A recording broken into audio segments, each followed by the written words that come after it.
Hey everybody, how's it going? Welcome back to the channel. Welcome back for another video. Today we're talking about The Last of Us Season 2, Episode 4, which premiered last night. A pretty damn good episode in my opinion, because we got some story, we got some background on people that we didn't really get in the game. More so with Isaac, it opens up kind of with a flashback back to 2018. At that point, it's 15 years after the outbreak, and everything obviously is in just complete disarray. And we get some more background on Isaac and his status being a Fedra soldier. And on top of that, we get this group of Fedra soldiers within this van with an actually pretty notable cameo that I never even saw coming. We had Josh Peck come in and play one of the Fedra soldiers, just telling the story, just really goofing off. And then we get that moment where we have people come out of the woodwork as they're cruising through a neighborhood, and we get that moment where Isaac decides he's done with Fedra. This is something that clearly looks like he's been thinking about for a long time, something that's been built up, a reputation that has been built up for himself, considering these people just come out of the woodwork and they ask for him by name. So they know that he has probably done things in the past, or he doesn't agree with Fedra's way of doing things, or sees it as a lost cause or something like that. So he turns on these soldiers, and once he's out of the truck, he takes grenades and throws them in the back of the truck and closes and locks the door and kills all these soldiers. So it was a really interesting intro into Isaac's past, something I really enjoyed. Like I mentioned, we didn't get that in the game, not that I recall, anyways, because it has been 5 years since I played that game. But seeing this intro in his past, and then of course jumping back to present day, seeing the progress of Ellie and Dina's mission, going into Seattle, scoping out the place, trying to find the best way to carry out their plan. And as they're making their way through town and they're scoping out different places, we come across a music shop. And this is a pretty notable scene from the game, where this is, I believe, the first time that Dina's ever heard Ellie play guitar, because Ellie, of course, comes across guitar while everything else is in complete ruins and just destroyed. She comes across a guitar that has been securely tucked away in a case, so it's not been exposed to the weather, the elements, or what have you. And she begins to play. And this is the first time that Dina's heard her play. She's just pretty mesmerized by this talent that Ellie has accrued over the years by having Joel teach her. And she plays the song Take On Me, which is from the game itself, too. So it's a really fun and just kind of beautiful moments, kind of reflecting back on this talent that Joel taught her. And this moment where I think Dina realizes how she feels about Ellie. And of course, that too, within this episode, we get the reveal that Dina is pregnant by Jesse.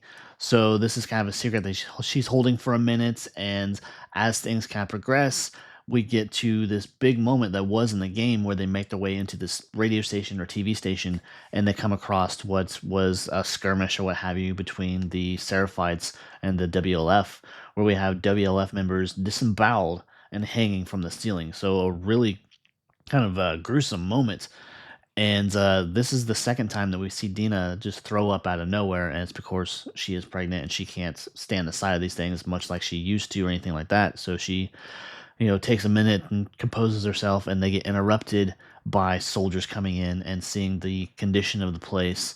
And of course, they do eventually get spotted as they're trying to get out. They take out a couple soldiers in the process, and this is where they make their way down into the subway tunnels. And we get that moment where Dina and Ellie are kind of taking cover, and we see Dina do her counting out the different voices or the different noises of the clickers and what have you. And this is all thrown off, or kind of thrown into a shitstorm, because these soldiers follow them down in there, and one of them takes a flare, and they're throwing random flares all over the place. And they throw a flare, and it lands right next to tendrils that are growing up out of the ground. Of course, this communicates back to the hive mind of the infected, wherever they may be gathered, and they flood the area.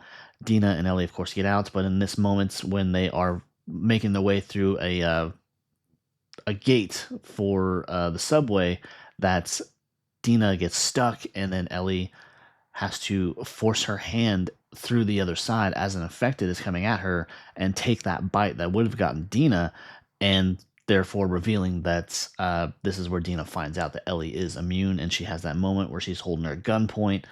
And we get this kind of really awkward tension kind of moment where Dina's holding her at gunpoint, just in complete disbelief, and she's destroyed because she realizes that she really cares about Ellie, and she thinks that she's going to die now, or she has to put her down. And then Ellie, of course, over the course of the night, because Ellie can't really make her believe this, she has to see it for herself. So she says, I'm going to go to sleep. You watch me. If I turn, you can take me out. But if I don't, you'll see that I'm not lying to you and I am immune. And of course, this happens, and Ellie wakes up the next morning or in the middle of the night, and Dina is still there with the gun and everything pointed at her, ready to take her out. And she sees that she will not turn because she is, in fact, immune from everything.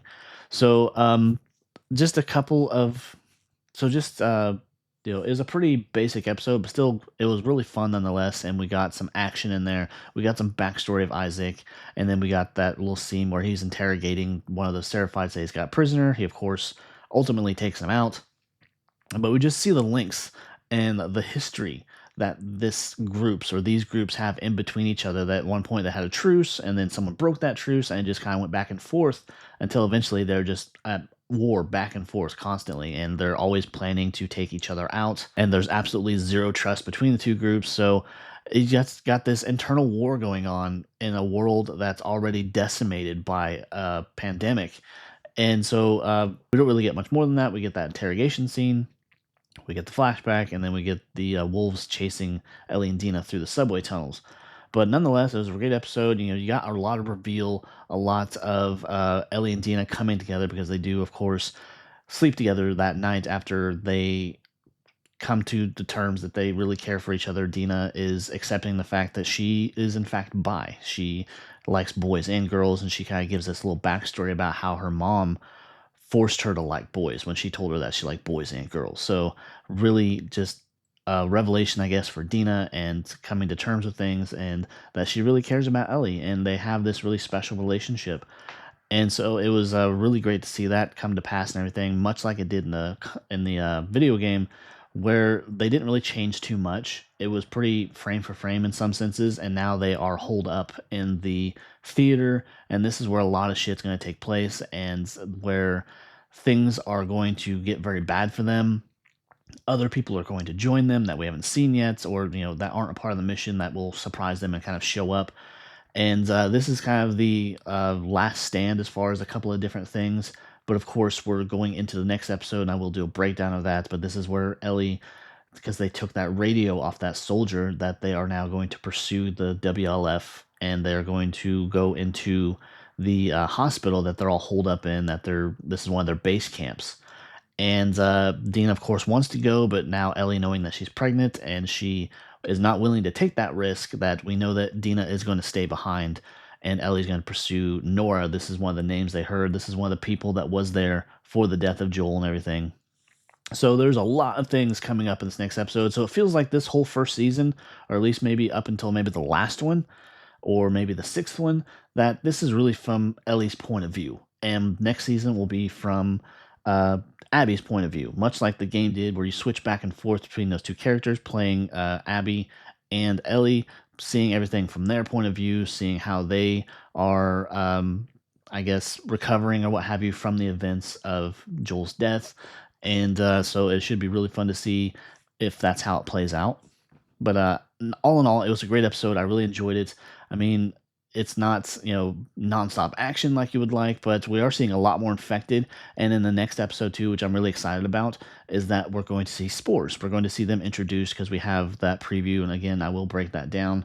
But adding this factor of something that they didn't include in the first season, you just wonder how rare it is, and just, how people don't realize it's out there. But I guess if you have areas that are overgrown, they're probably underground a lot more, because considering that the Tindles grow underground, you have to wonder if that's where a lot of these type of spots are located, and that's why they don't see them very often. So I just wonder, how they will play that out. But nonetheless, very excited for the next episode to see the inclusion of spores and see just where they take it. But anyways, if you enjoyed the video, be sure to leave a like, leave a comment, consider subscribing, come back for more content just like this. I will see you next time. Take care. Bye.